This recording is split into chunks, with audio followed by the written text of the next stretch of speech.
স্বাগতম আবার গল্পে। গল্প যেখানে শুধু গল্প নয়, যেখানে আছে জীবনের গল্প, সম্পর্কের টানাপোড়েন আর কখনো কখনো বেদনাও।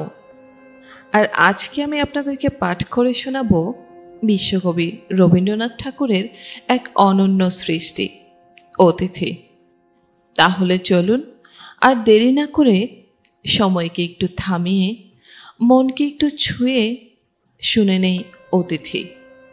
আবার গল্পের সাথে থাকুন, কারণ গল্প কখনো শেষ হয় না। কাঠালিয়ার জমিদার মতিলালবাবু নৌকা করিয়া সপরিবারে স্বদেশে যাইতেছিলেন।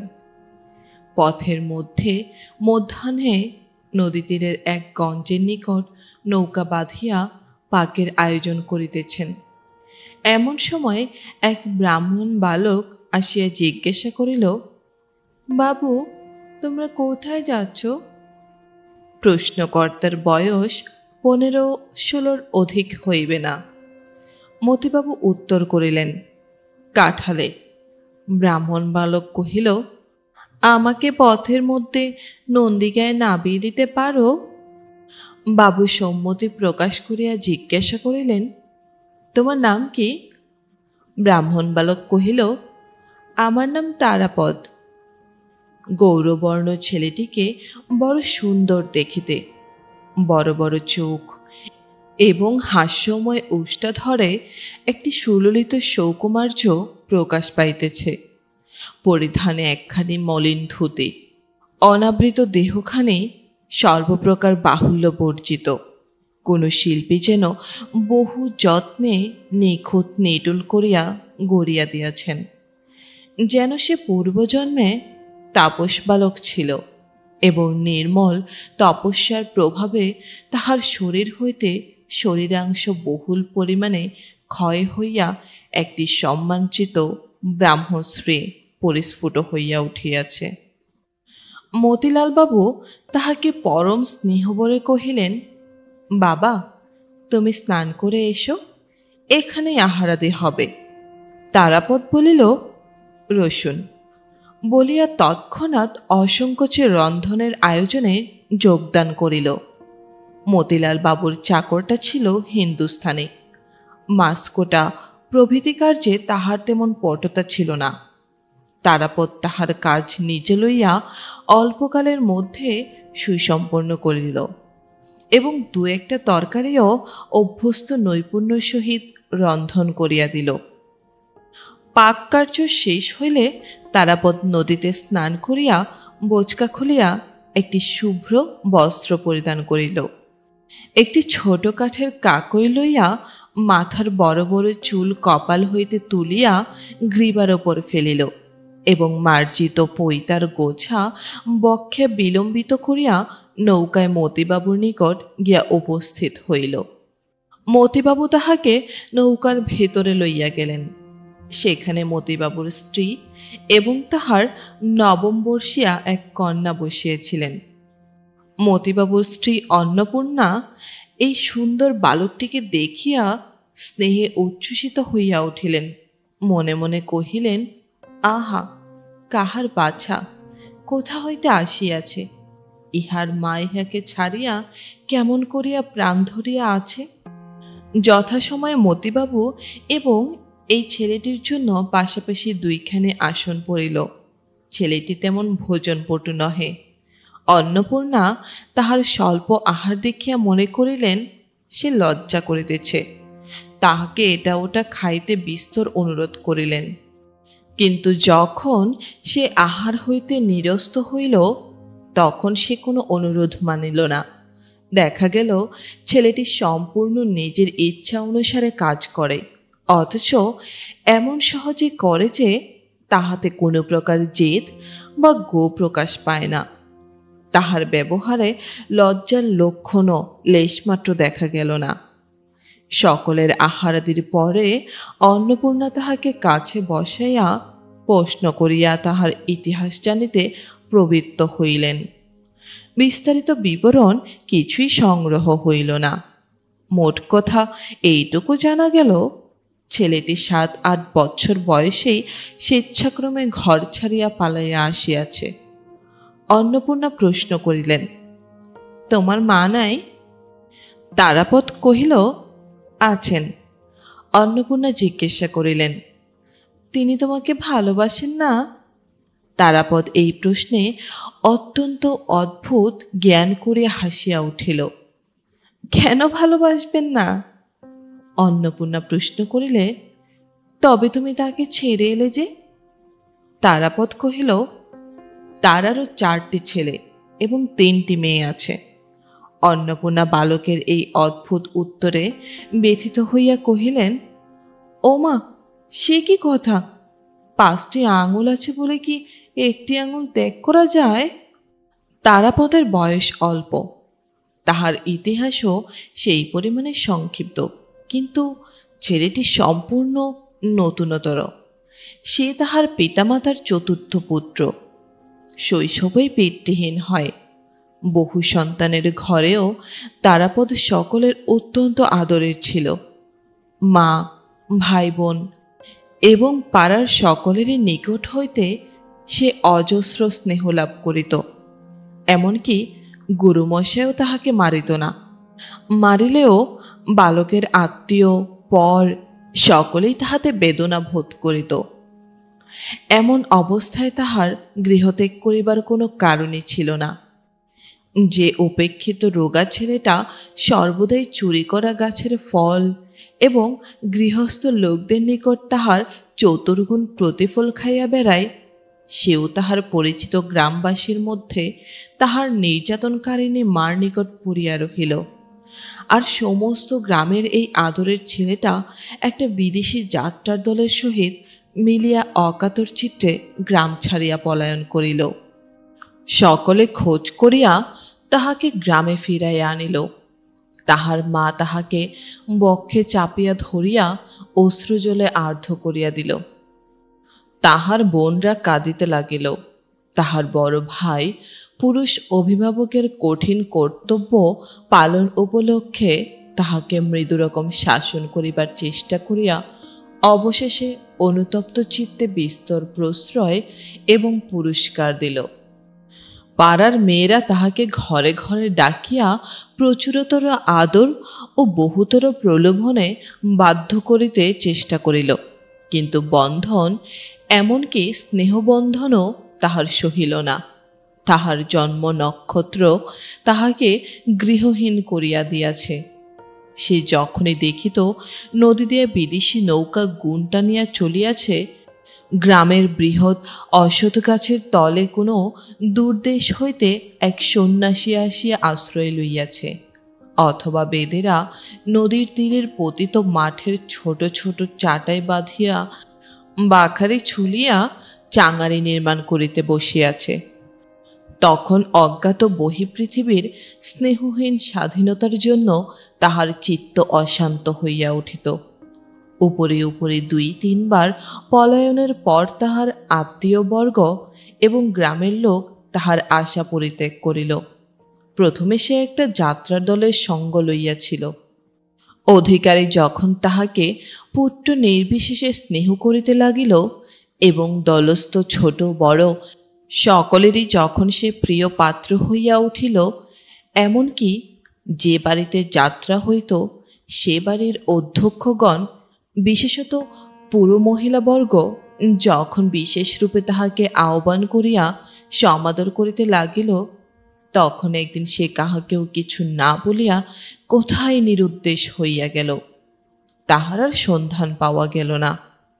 তারাপদ হরিণ শিশুর মতো বন্ধন ভীরু, আবার হরিণেরই মতো সঙ্গীত মুগ্ধ।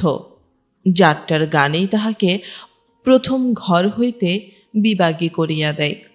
গানের সুরে তাহার সমস্ত শিরার মধ্যে অনুকম্পন এবং গানের তালে তাহার সর্বাঙ্গে আন্দোলন উপস্থিত হইত।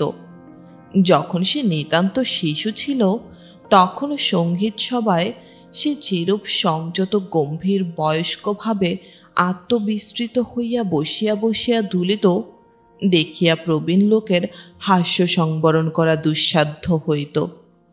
কেবল সঙ্গীত কেন, গাছের ঘন পল্লবের উপর যখন শ্রাবণের বৃষ্টিধারা পড়িত, আকাশে মেঘ ডাকিত, অরণ্যের ভেতর মাতৃহীন দৈত্য শিশুর ন্যায় বাতাস ক্রন্দন করিতে থাকিত, তখন তাহার চিত্ত যেন উচ্ছৃঙ্খল হইয়া উঠিত। নিস্তব্ধ দ্বীপ্রহরের বহুদূর আকাশ হইতে চিলের ডাক, বর্ষার সন্ধ্যায় ভ্যাকের কলরব, গভীর রাত্রে শৃগালের চিৎকার ধ্বনি সকলেই তাহাকে উতলা করিত। এই সঙ্গীতের মোহে আকৃষ্ট হইয়া সে অনতিবিলম্বে এক পাঁচালীর দলের মধ্যে গিয়া প্রবিষ্ট হইল। দলাধ্যক্ষ তাহাকে পরম যত্নে গান শিখাইতে এবং পাঁচালী মুখস্থ করাইতে প্রবৃত্ত হইত এবং তাহাকে আপন বক্ষপে বের পাখির মতো প্রিয় জ্ঞান করিয়া স্নেহ করিতে লাগিল। পাখি কিছু কিছু গান শিখিল এবং একদিন প্রত্যুষে উড়িয়া চলিয়া গেল। শেষবারে সে এক জিমন্যাস্টিকের দলে জুটিয়াছিল। জ্যৈষ্ঠ মাসের শেষ ভাগ হইতে আষাঢ় মাসের অবসান পর্যন্ত এ অঞ্চলে স্থানে স্থানে পর্যায়ক্রমে বারোয়ারির মেলা হইয়া থাকে।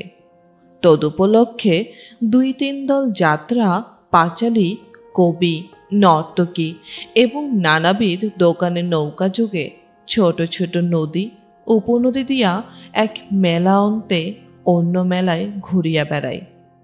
গত বৎসর হইতে কলিকাতার এক ক্ষুদ্র জিমন্যাস্টিকের দল এই পর্যটনশীল মেলার আমোদ চক্রের মধ্যে যোগ দিয়াছিল। তারাপদ প্রথমত নৌকারোহী দোকানের সহিত মিলিয়া মেলার পানের খিলি বিক্রয়ের ভার লইয়াছিল।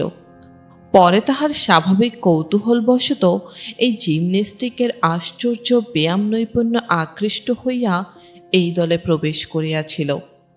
তারাপদ নিজে নিজে অভ্যাস করিয়া ভালো বাঁশি বাজাইতে শিখিয়াছিল।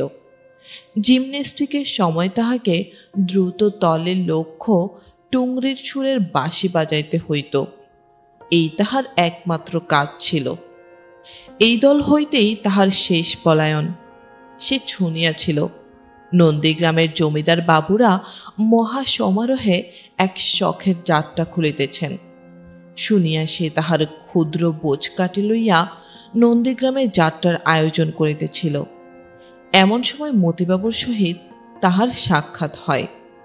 তারাপদ পর্যায়ক্রমে নানা দলের মধ্যে ভিড়িয়াও আপন স্বাভাবিক কল্পনাপ্রবণ প্রকৃতি প্রভাবে কোনো দলের বিশেষত্ব প্রাপ্ত হয় নাই। অন্তরের মধ্যে সে সম্পূর্ণ নির্লিপ্ত এবং মুক্ত ছিল। সংসারে অনেক কুৎসিত কথা সে সর্বদা শুনিয়াছে এবং অনেক কদর্য দৃশ্য তাহার দৃষ্টিগোচর হইয়াছে, কিন্তু তাহা তাহার মনের মধ্যে সঞ্চিত হইবার তিলমাত্র অবসর প্রাপ্ত হয় নাই। এই ছেলেটির কিছুতেই খেয়াল ছিল না। অন্যান্য বন্ধনের ন্যায় কোনো প্রকার অভ্যাস বন্ধনও তাহার মনকে বাধ্য করিতে পারে নাই।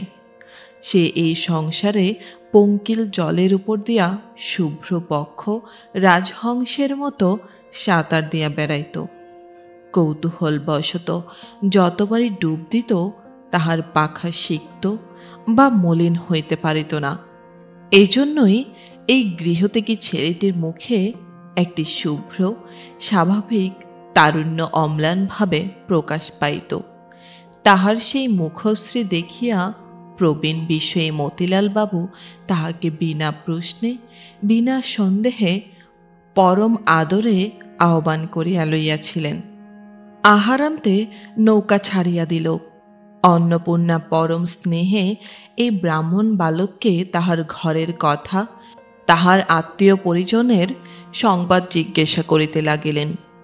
তারাপদ অত্যন্ত সংক্ষেপে তাহার উত্তর দিয়া বাহিরে আসিয়া পরিত্রাণ লাভ করিল।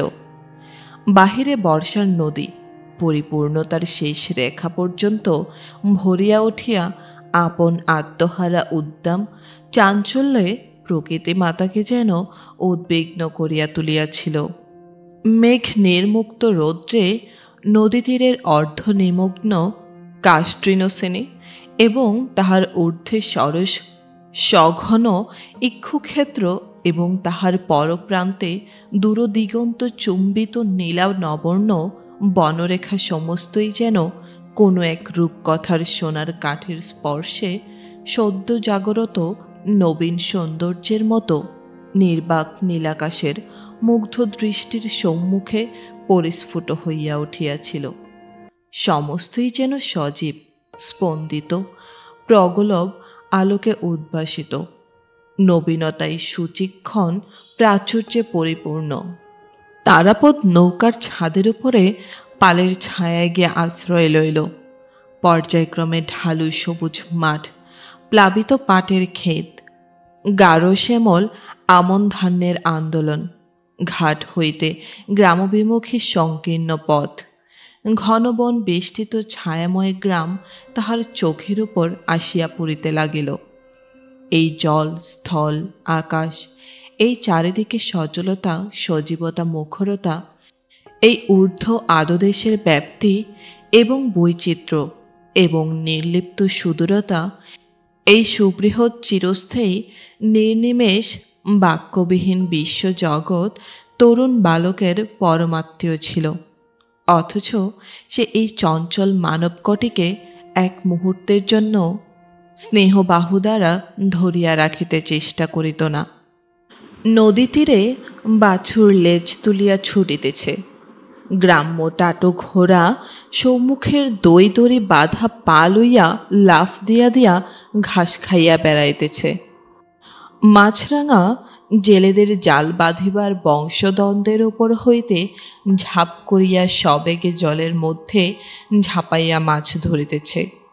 ছেলেরা জলের মধ্যে পড়িয়া মাতামাতি করিতেছে। মেয়েরা উচ্চ কণ্ঠে সহাস্য গল্প করিতে করিতে আবক্ষ জলে বসনাঞ্চল প্রসারিত করিয়া দুই হস্তে তাহা মার্জন করিয়া লইতেছে। কোমর বাঁধা মেছুনীরা চুপড়ি লইয়া জেলেদের নিকট হইতে মাছ কিনিতেছে। এই সমস্তই সেই চির নতুন অশ্রান্ত কৌতূহলের সহিত বসিয়া বসিয়া দেখে। কিছুতেই তাহার দৃষ্টির পিপাসা নিবৃত্ত হয় না। নৌকার ছাদের উপরে গিয়া তারাপদ ক্রমশ দাড়ি মাঝিদের সঙ্গে গল্প জুড়িয়া দিল। মাঝে মাঝে আবশ্যকমতে মাল্লাদের হাত হইতে লগি লইয়া নিজেই ঠেলিতে প্রবৃত্ত হইল। মাঝির যখন তামাক খাইবার আবশ্যক, তখন সে নিজে গিয়া হাল ধরিল। যখন যেদিকে পাল ফিরানো আবশ্যক, সমস্ত সে দক্ষতার সহিত সম্পন্ন করিয়া দিল। সন্ধ্যার প্রাক্কালে অন্নপূর্ণা তারাপদকে ডাকিয়া জিজ্ঞাসা করিলেন, রাত্রে তুমি কি খাও? তারাপদ কহিল, যা পাই তাই খাই, সকল দিন খাইও না। এই সুন্দর ব্রাহ্মণ বালকটির আতিথ্য গ্রহণে উদাসীন্য অন্নপূর্ণাকে ঈষৎ পীড়া দিতে লাগিল। তাহার বড় ইচ্ছা খাওয়াইয়া পড়াইয়া এই গৃহচ্যুত পান্থ বালকটিকে পরিতৃপ্ত করিয়া দেন। কিন্তু কিসে যে তাহার পরিতোষ হইবে, তাহার কোনো সন্ধান পাইলেন না। অন্নপূর্ণা চাকরদের ডাকিয়া গ্রাম হইতে দুধ, মিষ্টান্ন প্রভৃতি ক্রয় করে আনিবার জন্য ধুমধাম বাঁধাইয়া দিলেন। তারাপদ যথা পরিমাণে আহার করিল, কিন্তু দুধ খাইল না। মৌন স্বভাব মতিলালবাবুও তাহাকে দুধ খাইবার জন্য অনুরোধ করিলেন। সে সংক্ষেপে বলিল, আমার ভালো লাগে না। নদীর ওপর 2-3 দিন গেল। তারাপদ রাদাবাড়া বাজার করা হইতে নৌকা চালনা পর্যন্ত সকল কাজে স্বেচ্ছা ও তৎপরতার সহিত যোগ দিল। যে কোনো দৃশ্য তাহার চোখের সম্মুখে আসে, তাহার প্রতি তারাপদের সকৌতূহল দৃষ্টি ধাবিত হয়। যে কোনো কাজ তাহার হাতের কাছে আসিয়া উপস্থিত হয়, তাহাতেই সে আপন আকৃষ্ট হইয়া পড়ে। তাহার দৃষ্টি, তাহার হস্ত, তাহার মন সর্বদাই সচল হইয়া আছে। এজন্যই সে এই নিত্য সচলা প্রকৃতির মধ্যে সর্বদাই নিশ্চিন্ত উদাসীন, অথচ সর্বদাই ক্রিয়াশক্ত। মানুষ মাত্রই নিজের একটি স্বতন্ত্র অধিষ্ঠানভূমি আছে, কিন্তু তারাপদ এই অনন্ত নীলাম্বরবাহী বিশ্বপ্রবাহের একটি আনন্দোজ্জ্বল তরঙ্গ। ভূত ভবিষ্যতের সহিত তাহার কোনো সম্বন্ধ নাই। সম্মুখ ভিমুখে চলিয়া যাওয়াই তাহার একমাত্র কার্য। এদিকে অনেকদিন নানা সম্প্রদায়ের সহিত যোগ দিয়া অনেক প্রকার মনোরণী বিদ্যা তাহার আয়ত্ত হইয়াছিল। কোনো প্রকার চিন্তা দ্বারা আচ্ছন্ন না থাকাতে তাহার নির্মল স্মৃতিপটে সকল জিনিস আশ্চর্য সহজে মুদ্রিত হইয়া যাইত। পাঁচালী, কথকতা, কীর্তন গান, যাত্রাভিনয়ের সুদীর্ঘ খণ্ড সকল তাহার কণ্ঠাগ্রে ছিল। মতিলাল বাবু চিরপ্রথামত একদিন সন্ধ্যাবেলায় তার স্ত্রীকন্যাকে রামায়ণ পড়িয়া শোনাইতেছিলেন। কুশলরবের কথার সূচনা হইতেছে। এমন সময় তারাপদ উৎসাহ সংবরণ করিতে না পারিয়া নৌকার ছাদের উপর হইতে নামিয়া আসিয়া কহিল, বই রাখুন, আমি কুশলবের গান করি, আপনারা শুনে যান। এই বলিয়া সে কুশলরবের পাঁচালী আরম্ভ করিয়া দিল। বাঁশির মতো সুমিষ্ট পরিপূর্ণ স্বরে দাশুরায়ের অনুপ্রাস ক্ষিপ্রবেগে বর্ষণ করিয়া চলিল। দাঁড়ি মাঝি সকলের দ্বারের কাছে আসিয়া ঝুঁকিয়া পড়িল। হাস্য, করুণা এবং সঙ্গীতে সেই নদী তীরের সন্ধ্যাকাশে এক অপূর্ব রসস্রোত প্রবাহিত হইতে লাগিল। দুই নিস্তব্ধ তটভূমি কৌতূহলী হইয়া উঠিল। পাশ দিয়া যেই সকল নৌকা চলিতেছিল তাহাদের আরোহীগণ ক্ষণকালের জন্য উৎকণ্ঠিত হইয়া সেই দিকে কান দিয়া রহিল।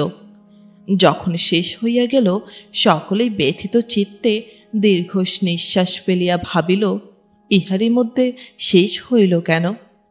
সজল নয়না অন্নপূর্ণার ইচ্ছা করিতে লাগিল ছেলেটিকে কোলে বসাইয়া বক্ষে চাপিয়া তার মস্তক আঘ্রাণ করেন। মতিলাল বাবু ভাবিতে লাগিলেন, এই ছেলেটিকে যদি কোনো মতে কাছে রাখিতে পারি তবে পুত্রের অভাব পূর্ণ হয়। কেবল ক্ষুদ্র বালিকা চারুশশীর অন্তঃকরণ ঈর্ষা ও বিদেশে পরিপূর্ণ হইয়া উঠিত। চারুশশী তাহার পিতামাতার একমাত্র সন্তান, তাহাদের পিতৃমাতৃ স্নেহের একমাত্র অধিকারিণী।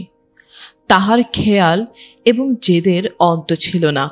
খাওয়া, কাপড় পরা, চুল বাঁধা সম্বন্ধে তাহার নিজের স্বাধীন মত ছিল, কিন্তু সে মতের কিছুমাত্র স্থিরতা ছিল না।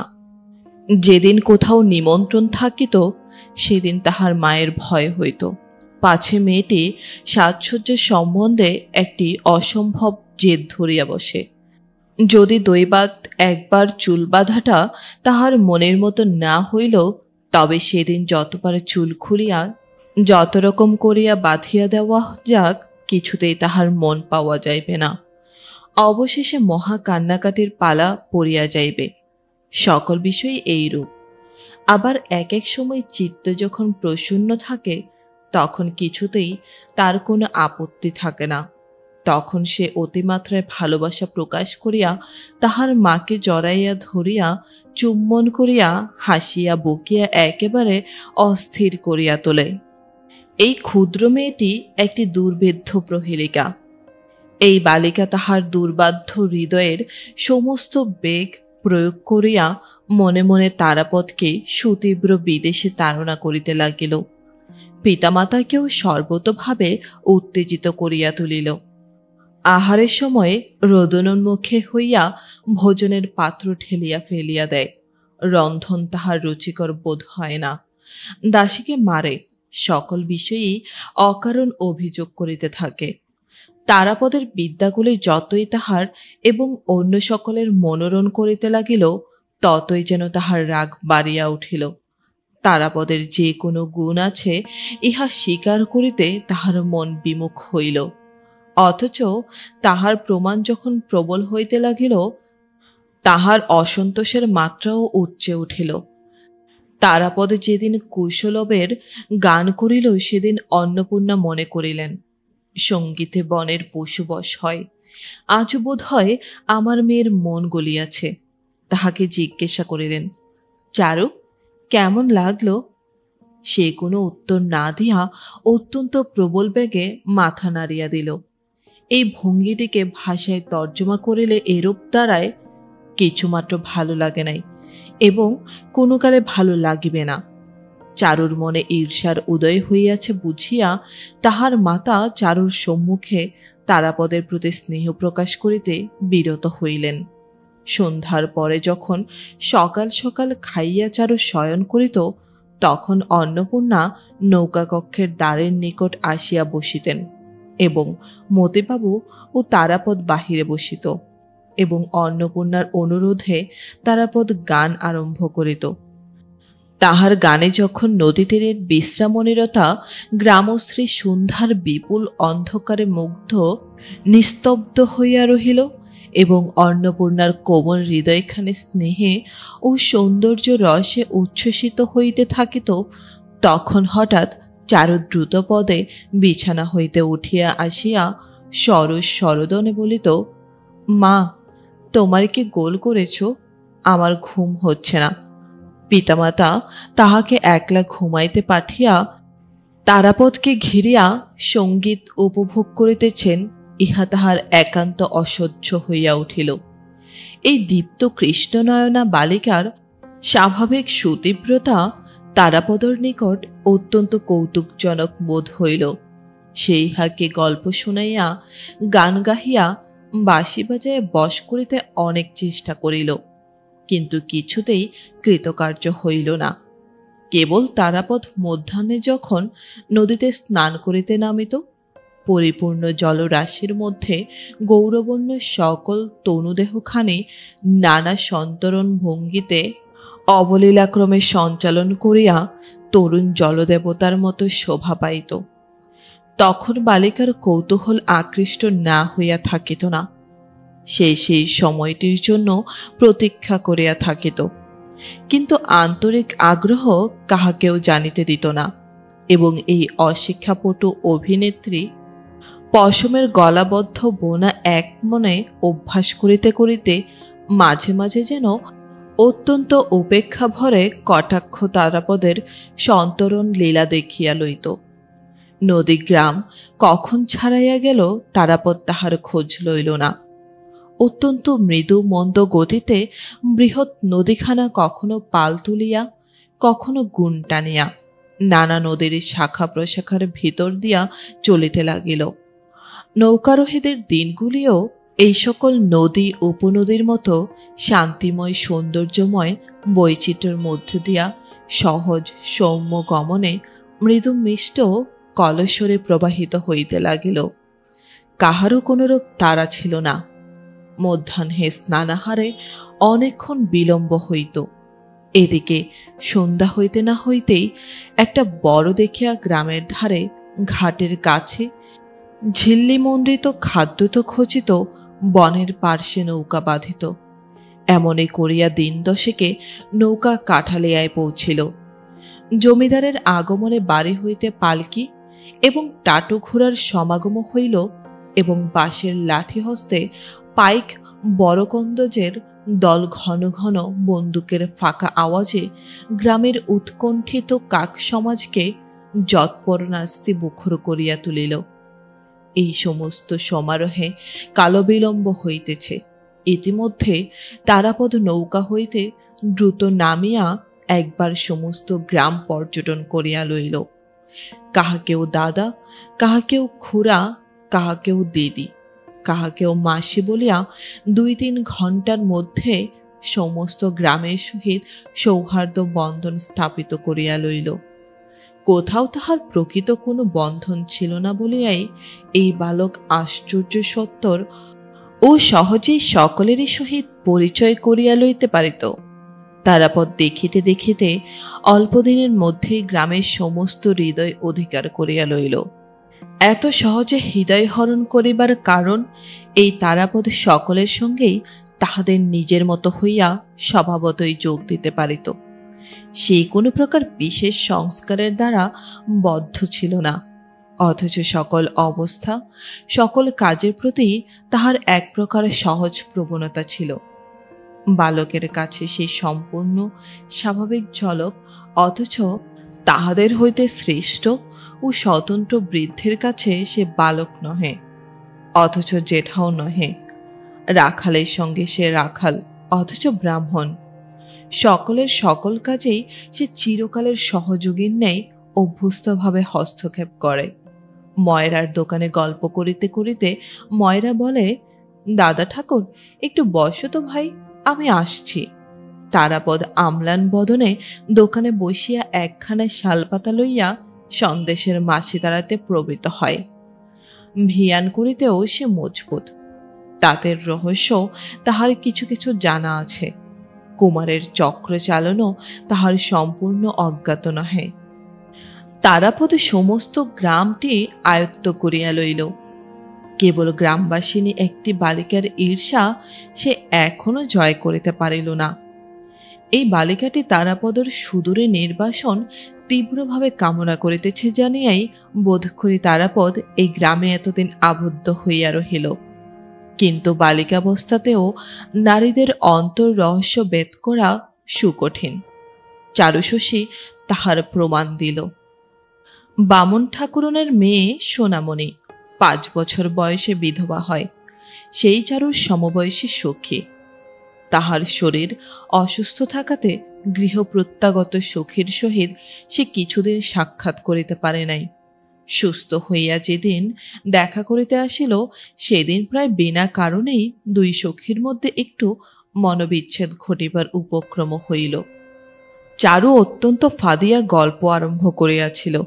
সে ভাবিয়াছিল তারাপদ নামক তাহাদের নবার্জিত পরমতটির আরোহণ কাহিনী সবিস্তারে বর্ণনা করিয়া সে তাহার সখীর কৌতূহল এবং বিস্ময় সপ্তমে চোরাইয়া দেবে।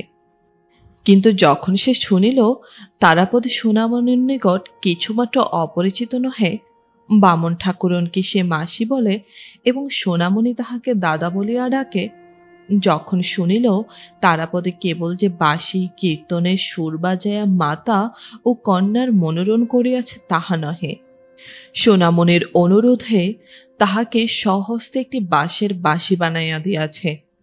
তাহাতে কতদিন উচ্চ শাখা হইতে ফল ও কণ্ঠক শাখা হইতে ফুল পড়িয়া দিয়াছে। তখন চারুর অন্তঃকরণে যেন তপ্তশেল বিধিতে লাগিল। চারু জানিত তারাপদ বিশেষ রূপে তাহাদেরই তারাপদ, অত্যন্ত গোপনে সংরক্ষণীয় ইতর সাধারণে তাহার একটু আধটু আভাস মাত্র পাইবে, অথচ কোনো মতে নাগাল পাইবে না।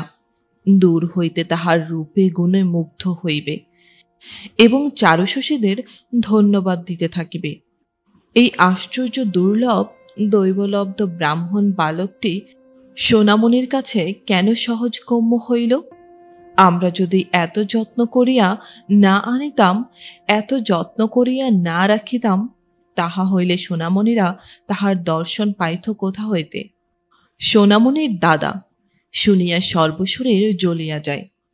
যে তারাপদকে চারু মনে মনে বিদেশস্বরে চর্জর করিতে চেষ্টা করিয়াছে, তাহারই একাধিকার লইয়া এমন প্রবল উদ্বেগ কেন, বুঝিবে কাহার সাধ্য? সেই দিনে অপর এক তুচ্ছ সূত্রে সোনামণির সহিত চারুর মর্মান্তিক আড়ি হইয়া গেল এবং সে তারাপদর ঘরে গিয়া তাহাকে শখের বাঁশিটি বাহির করিয়া তাহার উপর লাফাইয়া মারাইয়া সেটাকে নির্দয়ভাবে ভাঙিতে লাগিল। চারু যখন প্রচণ্ড আবেগে এই বংশীর ধ্বংসকার্যে নিযুক্ত আছে, এমন সময় তারাপদ আসিয়া ঘরে প্রবেশ করিল। সে বালিকার এই প্রলয় মূর্তি দেখিয়া আশ্চর্য হইয়া গেল। কহিল, চারু, আমার বাঁশিটা ভাঙছ কেন? চারু রক্তনেত্রে রক্তিম মুখে, বেশ করেছি, খুব করেছি বলিয়া আরো বারবার 2-4 বিদীর্ণ বাঁশির উপর অনাবশ্যক পদাঘাত করিয়া উচ্ছ্বসিত কণ্ঠে কাঁদিয়া ঘর হইতে বাহির হইয়া গেল। তারাপদ বাঁশিটি তুলিয়া উল্টিয়া পাল্টিয়া দেখিল, তাহাতে আর পদার্থ নাই। অকারণে তাহার পুরাতন নিরপরাধ বাঁশিটির এই আকস্মিক দুর্গতি দেখিয়া সে আর হাস্য সংবরণ করিতে পারিল না। চারুশশী প্রতিদিনই তাহার পক্ষে পরম কৌতূহলের বিষয় হইয়া উঠিল। তাহার আরেকটি কৌতূহলের ক্ষেত্র ছিল মতিলাল বাবুর লাইব্রেরিতে ইংরেজি ছবির বইগুলো। বাহিরের সংসারের সহিত তাহার যথেষ্ট পরিচয় হইয়াছে, কিন্তু এই ছবির জগতে সে কিছুতেই ভালো করিয়া প্রবেশ করিতে পারে না। কল্পনার দ্বারা আপনার মনে অনেকটা পূরণ করিয়া লইত, কিন্তু তাহাতে মন কিছুতেই তৃপ্তি মানিত না। ছবির বহির প্রতি তারাপদের এই আগ্রহ দেখিয়া একদিন মতিলালবাবু বলিলেন, ইংরেজি শিখবে? তাহলে এই সমস্ত ছবির মানে বুঝতে পারবে। তারাপদ তৎক্ষণাৎ বলল, শিখব। মতিলাল খুব খুশি হইয়া গ্রামের এন্ট্রেন্স স্কুলের হেডমাস্টার রামরতন বাবুকে প্রতিদিন সন্ধ্যাবেলায় এই বালকের ইংরেজি অধ্যাপনা কার্যে নিযুক্ত করিয়া দিলেন। তারাপদ তাহার প্রথম স্মরণশক্তি এবং অখণ্ড মনোযোগ লইয়া ইংরেজি শিক্ষায় প্রবৃত্ত হইল। সে যেন এক নতুন দুর্গম রাজ্যের মধ্যে ভ্রমণে বাহির হইল। পুরাতন সংসারের সহিত কোনো সম্পর্ক রাখিল না। পাড়ার লোকেরা আর তাহাকে দেখিতে পাইল না। যখন সে সন্ধ্যার পূর্বে নির্জন নদী তীরে দ্রুতবেগে পদচারণ করিতে করিতে পড়া মুখস্থ করিত, তখন তাহার উপাসক বালক সম্প্রদায় দূর হইতে ক্ষুণ্ণ চিত্তে সসম্ভ্রমে তাহাকে নিরীক্ষণ করিত। তাহার পাঠে ব্যাঘাত ঘটিতে সাহস করিত না। চারুও আজকাল তাহাকে বড় একটা দেখিতে পাইত না। পূর্বে তারাপদ অন্তপুরে গিয়া অন্নপূর্ণার স্নেহদৃষ্টির সম্মুখে বসিয়া আহার করিত, কিন্তু তদুপলক্ষে প্রায় মাঝে মাঝে কিছু বিলম্ব হইয়া যাইত বলিয়া সে মতিবাবুকে অনুরোধ করিয়া বাহিরে আহারের বন্দোবস্ত করিয়া লইল।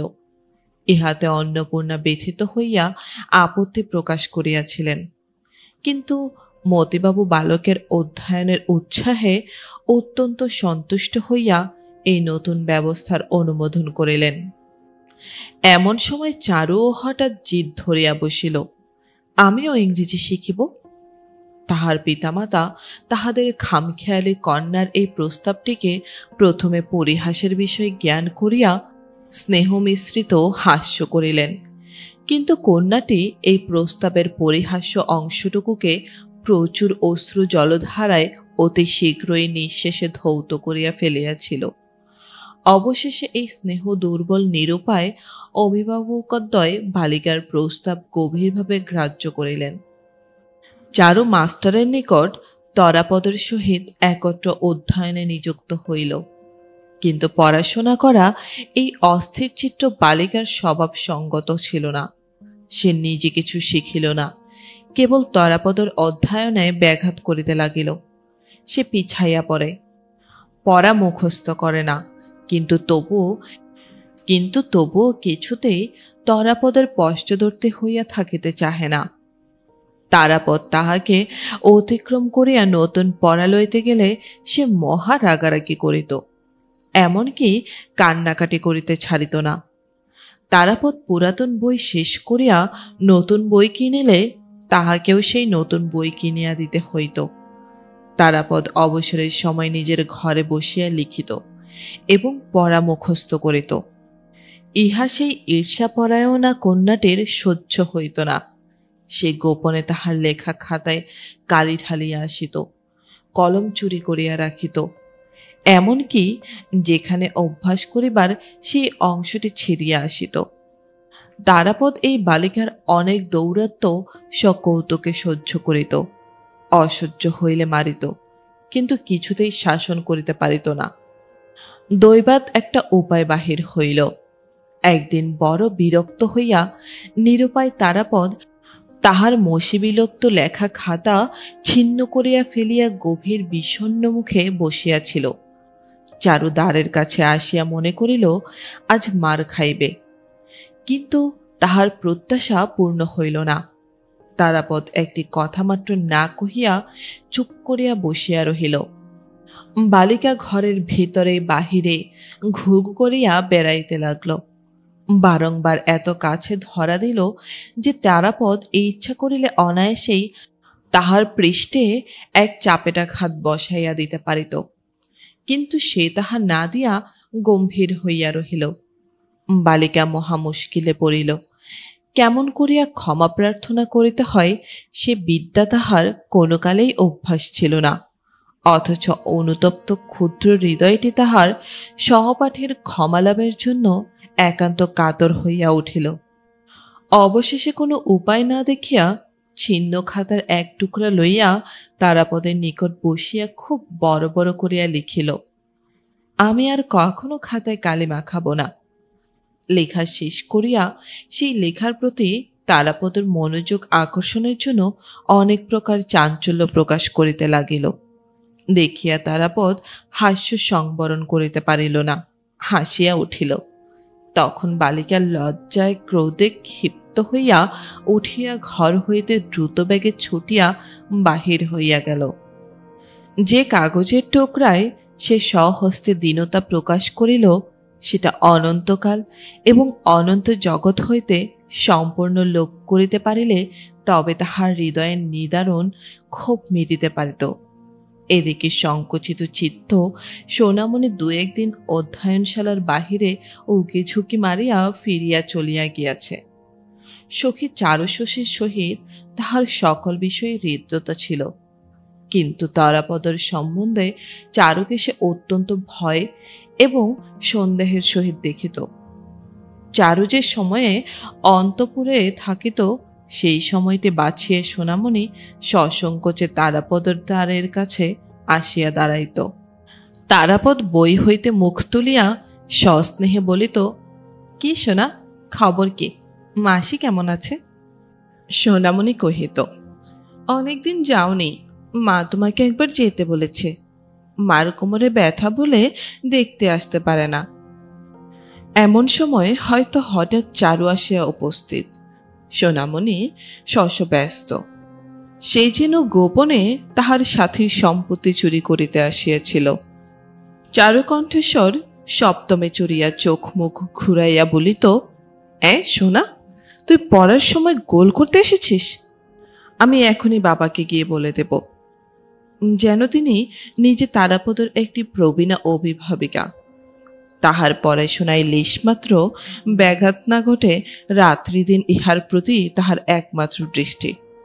কিন্তু সে নিজে কি অভিপ্রায়ে এই অসময়ে তারাপদর পাঠগৃহে আসিয়া উপস্থিত হইয়াছিল তাহা অন্তর্যামের অগোচর ছিল না, এবং তারাপদও তাহা ভালোরূপে জানিত। কিন্তু সোনামণি বেচারা ভীত হইয়া তৎক্ষণাৎ একরাশ মিথ্যা কৈফত সৃজিত করিল। অবশেষে চারু যখন ঘৃণা ভরে তাহাকে মিথ্যাবাদী বলিয়া সম্ভাষণ করিত, তখন সে লজ্জিত, শঙ্কিত, পরাজিত হইয়া ব্যথিত চিত্তে ফিরিয়া যাইত। দয়াদ্র তারাপদ তাহাকে ডাকিয়া বলিত, সোনা, আজ সন্ধ্যাবেলায় আমি তোদের বাড়ি যাব এখন। চারু সর্পিনীর মতো ফোঁস করিয়া উঠিয়া বলিত, যাবে বই কি, তোমার পড়া করতে হবে না? আমি মাস্টার মশাইকে বলে দেব না? চারুর এই শাসনে ভীত না হইয়া তারাপদ দুই একদিন সন্ধ্যার পর বামন ঠাকুরনের বাড়ি গিয়াছিল। তৃতীয় বা চতুর্থবারে চারু ফাঁকা শাসন না করিয়া আস্তে আস্তে একসময় বাহির হইয়া তারাপদের ঘরের দ্বারে শিকল আটিয়া দিয়া মার মশলার বাক্সের চাবি তালা আনিয়া তালা লাগাইয়া দিল। সমস্ত সন্ধ্যাবেলা তারাপদকে এইরূপ বন্দি অবস্থায় রাখিয়া আহারের সময় দ্বার খুলিয়া দিল। তারাপদ রাগ করিয়া কথা কহিল না এবং না খাইয়া চলিয়া যাইবার উপক্রম করিল। তখন অনুতপ্ত বেকুল বালিকা করজোরে সানুনয়ে বারংবার বলিতে লাগিল, তোমার দুটি পায়ে পড়ি, আর আমি এমন করব না। তোমার দুটি পায়ে পড়ি, তুমি খেয়ে নাও। তাহাতেও যখন তারাপদ বশ মানিল না, তখন সে অধীর হইয়া কাঁদিতে লাগিল। তারাপদে সংকটে পড়িয়া ফিরিয়া আসিয়া খাইতে বসিল। চারু কতবার একান্ত মনে প্রতিজ্ঞা করিয়াছে যে সে তারাপদের সহিত সদ্ব্যবহার করিবে, আর কখনো তাহাকে মুহূর্তের জন্য বিরক্ত করিবে না। কিন্তু সোনামণি প্রভৃতি আর 5 জন মাঝে আসিয়া পড়াতে কখন তাহার কিরূপ মেজাজ হইয়া যায় কিছুই আত্মসংবরণ করিতে পারে না। কিছুদিন যখন উপরে উপরে সে ভালো মানুষই করিতে থাকে, তখনই একটা উৎকট আসন্ন বিপ্লবের জন্য তারাপদ সতর্কভাবে প্রস্তুত হইতে থাকে। আক্রমণটা হঠাৎ কি উপলক্ষে কোন দিক হইতে আসে কিছুই বলা যায় না। তাহার পরে প্রচণ্ড ঝড়, ঝড়ের পরে প্রচুর অশ্রুবারি বর্ষণ, তাহার পরে প্রসন্ন স্নিগ্ধ শান্তি। এমন করিয়া প্রায় 2 বৎসর কাটিল। এত সুদীর্ঘকালের জন্য তারাপদ কখনো কাহারও নিকট ধরা দেয় নাই। বোধ করি পড়াশোনার মধ্যে তাহার মন এক অপূর্ব আকর্ষণে বদ্ধ হইয়াছিল। বোধ করি বায়বৃদ্ধি সহকারে তাহার প্রকৃতির পরিবর্তন আরম্ভ হইয়াছিল এবং স্থায়ী হইয়া বসিয়া সংসারের সুখ স্বচ্ছন্দতা ভোগ করিবার দিকে তাহার মন পড়িয়াছিল। বোধ করি তাহার সহপাঠিকা বালিকার নিয়ত দৌরত্ব চঞ্চল সৌন্দর্য অলক্ষিতভাবে তাহার হৃদয়ের উপর বন্ধন বিস্তার করিতেছিল। এদিকে চারুর বয়স 11 উত্তীর্ণ হইয়া যায়। মতিবাবু সন্ধান করিয়া তাহার মেয়ের বিবাহের জন্য 2-3টি ভালো ভালো সম্বন্ধ আনাইলেন।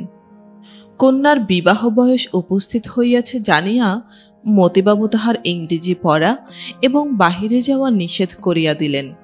এই আকস্মিক অবরোধে চারু ঘরের মধ্যে ভারী একটা আন্দোলন উপস্থিত করিল।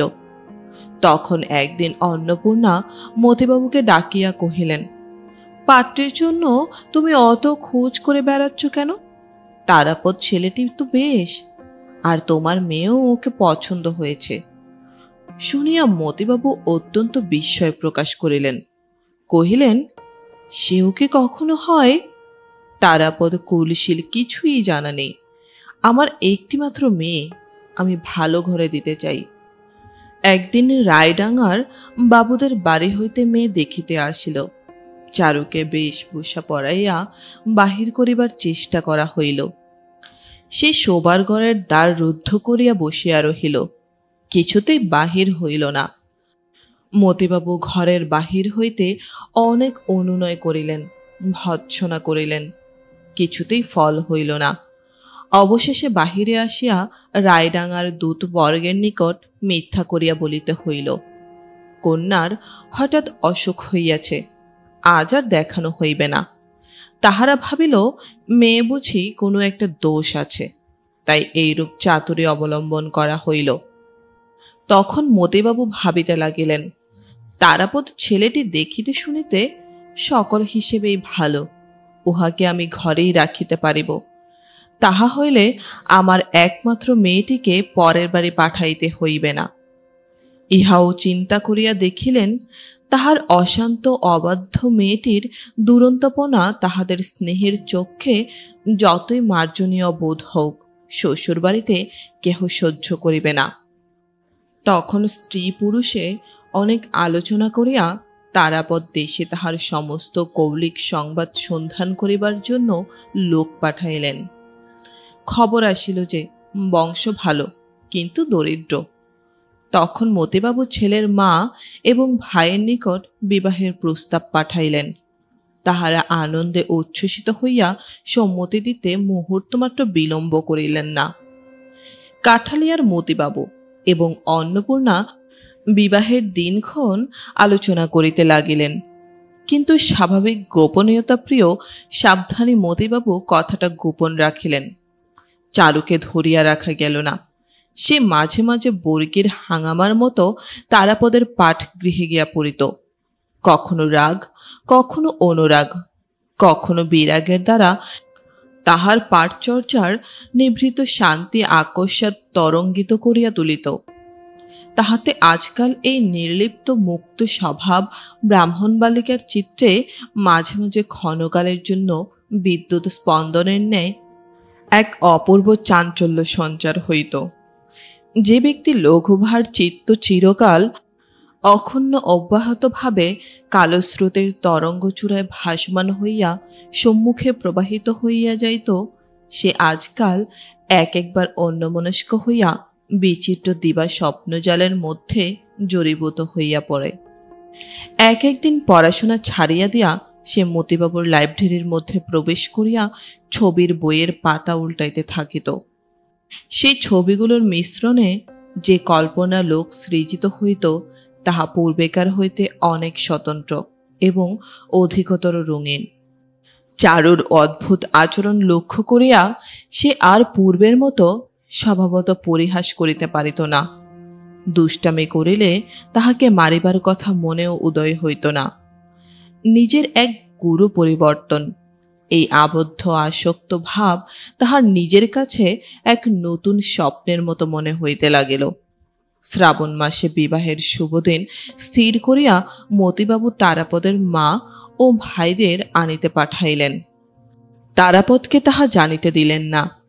কলিকাতার মোক্তারকে গড়ের বাধ্য বায়না দিতে আদেশ করিলেন এবং জিনিসপত্রের ফর্দ পাঠাইয়া দিলেন। আকাশে নববর্ষার মেঘ উঠিল। গ্রামের নদী এতদিন শুষ্ক প্রায় হইয়াছিল। মাঝে মাঝে কেবল এক একটা ডোবায় জল বাঁধিয়া থাকিত। ছোট ছোট নৌকা সেই পঙ্কিল জলে ডোবানো ছিল এবং শুষ্ক নদীপথে গরুর গাড়ি চলাচলের সুগভীর চক্রচিহ্ন ক্ষুদিত হইতেছিল। এমন সময়ে একদিন পিতৃগৃহ প্রত্যাগত পার্বতীর মতো কোথা হইতে দ্রুতগামী জলধারা কলহাস্য সহকারে গ্রামের শূন্য বক্ষে আসিয়া সমাগম হইল। উলঙ্গ বালক বালিকারা তীরে আসিয়া উচ্চস্বরে নৃত্য করিতে লাগিল। উত্তপ্ত আনন্দে বারংবার জলে ঝাঁপ দিয়া দিয়া নদীকে যেন আলিঙ্গন করিয়া ধরিতে লাগিল। কুটিরবাসিনীরা তাহাদের পরিচিত প্রিয় সঙ্গিনীকে দেখিবার জন্য বাহির হইয়া আসিল। শুষ্ক নির্জীব গ্রামের মধ্যে কোথা হইতে এক প্রবল বিপুল প্রাণহিল্লোল আসিয়া প্রবেশ করিল। দেশ বিদেশ হইতে বোঝাই হইয়া ছোট বড় নানা আয়তনের নৌকা আসিতে লাগিল। বাজারের ঘাট সন্ধ্যাবেলায় বিদেশি মাঝির সঙ্গীতে ধ্বনিত হইয়া উঠিল। দুই তীরের গ্রামগুলি সমৎসর আপনার নির্মিত কোণে আপনার ক্ষুদ্র ঘরকন্যা লইয়া একাকিনী দিন যাপন করিতে থাকে। বর্ষার সময় বাহিরের বৃহৎ পৃথিবী বিচিত্র পণ্যপহার লইয়া গৈরী কবর্ণ জলরথে চড়িয়া এই গ্রামকন্য কাগুলির তত্ত্ব লইতে আসে। তখন জগতের সঙ্গে আত্মীয় গর্বে কিছুদিনের জন্য তাহাদের ক্ষুদ্রতা গুছিয়া যায়। সমস্তই সচল সজাগ সজীব হইয়া ওঠে এবং মৌন নিস্তব্ধ দেশের মধ্যে সুদূর রাজ্যের কলালাপধ্বনি আসিয়া চারিদিকের আকাশকে আন্দোলিত করিয়া তোলে। এই সময়ে কুরুলকাটায় নাগবাবুদের এলাকায় বিখ্যাত রথযাত্রার মেলা হইবে। জ্যোৎস্না সন্ধ্যায় তারাপদ ঘাটে গিয়া দেখিল কোনো নৌকা নাগরদোলা, কোনো যাত্রার দল, কোনো নৌকা পণ্য দ্রব্য লইয়া প্রবল নবীন স্রোতের মুখে দ্রুতবেগে মেলা অভিমুখে চলিয়াছে। কলিকাতার কনসার্টের দল বিপুল শব্দে দ্রুততালের বাজনা জুড়িয়া দিয়াছে। যাত্রার দল বেহালার সঙ্গে গান গাহিতেছে এবং সমের কাছে হা হা হা শব্দে চিৎকার উঠিতেছে। পশ্চিম দেশি নৌকার দাঁড়ি মল্লারগুলো কেবলমাত্র মাদল এবং করতাল লইয়া উন্মত্ত উৎসাহে বিনা সঙ্গীতে খচমচে শব্দে আকাশ বিদীর্ণ করিতেছে। উদ্দীপনার সীমা নাই। দেখিতে দেখিতে পূর্ব দিগন্ত হইতে ঘন মেঘরাশি প্রকাণ্ড কালো পাল তুলিয়া দিয়া আকাশের মাঝখানে উঠিয়া পড়িল। চাঁদ আচ্ছন্ন হইল। পূবে বাতাস বেগে বহিতে লাগিল। মেঘের পশ্চাতে মেঘ ছুটিয়া চলিল। নদীর জল খলখল হাস্যে স্ফীত হইয়া উঠিতে লাগিল। নদী তীরবর্তী আন্দোলিত বনশ্রেণীর মধ্যে অন্ধকার পূবীভূত হইয়া উঠিল। ভেগ ডাকিতে আরম্ভ করিল। ঝিল্লি ধ্বনি যেন করাত দিয়া অন্ধকারকে চিরিতে লাগিল। সম্মুখে আজ যেন সমস্ত জগতের রথযাত্রা চাকা ঘুরিতেছে, দরজা উড়িতেছে, পৃথিবী কাঁপিতেছে, মেঘ উড়িয়াছে, বাতাস ছুটিয়াছে, নদী বহিয়াছে, নৌকা চলিয়াছে, গান উঠিয়াছে। দেখিতে দেখিতে গুরু গুরু শব্দে মেঘ ডাকিয়া উঠিল। বিদ্যুৎ আকাশকে কাটিয়া কাটিয়া ঝলসিয়া উঠিল। সুদূর অন্ধকার হইতে একটা মুষলধারাবর্ষী বৃষ্টির গন্ধ আসিতে লাগিল। কেবল নদীর এক তীরে এক পার্শ্বে কাঠালিয়া গ্রাম আপন কুটির দ্বার বন্ধ করিয়া দীপ নিবাইয়া দিয়া নিঃশব্দে ঘুমাইতে লাগিল। পরদিন তারাপদর মাতা ও ভ্রাতাগণ কাঠালিয়ায় আসিয়া অবতরণ করিলেন। পরদিন কলকাতা হইতে বিবিধ সামগ্রীপূর্ণ তিনখানা বড় নৌকা আসিয়া কাঠালিয়ার জমিদারি কাছারির ঘাটে লাগিল এবং পরদিন অতিপ্রাতে সোনামণি কাগজে কিঞ্চিত আমসত্ত্ব এবং পাতার ডোঙায় কিঞ্চিত আচার লইয়া ভয়ে ভয়ে তারাপদর পাঠ গৃহদ্বারে আসিয়া নিঃশব্দে দাঁড়াইল। কিন্তু পরদিন তারাপদকে দেখা গেল না। স্নেহ প্রেম বন্ধুত্বের ষড়যন্ত্র বন্ধন তাহাকে চারিদিক হইতে সম্পূর্ণরূপে ঘিরিবার পূর্বেই সমস্ত গ্রামের হৃদয়খানি চুরি করিয়া একদা বর্ষার মেঘান্ধকার রাত্রে এই ব্রাহ্মণ বালক আসক্তবিহীন উদাসীন জননী বিশ্ব পৃথিবীর নিকট চলিয়া গিয়াছে।